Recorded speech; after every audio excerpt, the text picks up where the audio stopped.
जावड़ेकर साहब, पहले ये बताइए कि ये कार्यक्रम एक तरह से एक ब्रेक दे रहा है आपको।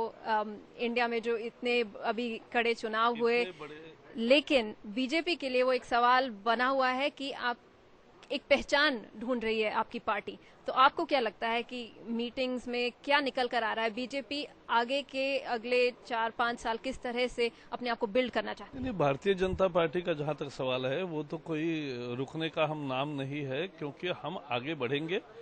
84 में तो हमारे 2 प्रतिनिधि थे संसद में और केवल 8% वोट थे।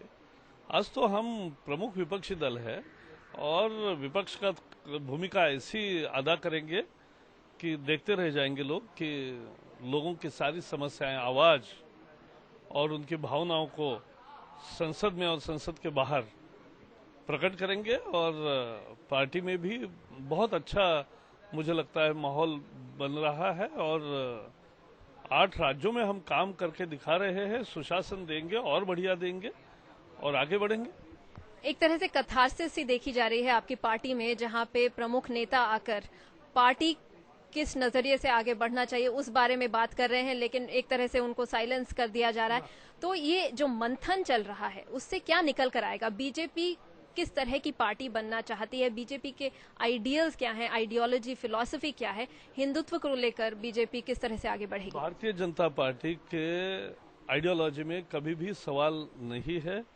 हम जिस हिंदुत्व की बात करते हैं वो नेशन फर्स्ट पॉलिसी है, वो राष्ट्रवाद का दूसरा नाम है और वो सभी मजहब और पंथों को एक साथ लेकर चलता है।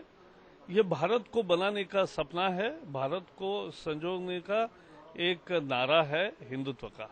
तो दैट आइडियोलॉजी रिमेन्स। जोड़ने वाली है, ये तोड़ने वाली नहीं है राजनीति। और इसलिए मैं मानता हूं कि आइडियोलॉजी के आधार पर, एक आदर्शवाद की बिहेवियर के आधार पर, एक सक्षम नेतृत्व के आधार पर और जिस तरह का एक अभूतपूर्व संगठन हमारे पास है, संघ की विचारधारा और हमारा संगठन और कार्यकर्ता जन जनता तक, तो ये हमारा बल स्थान है।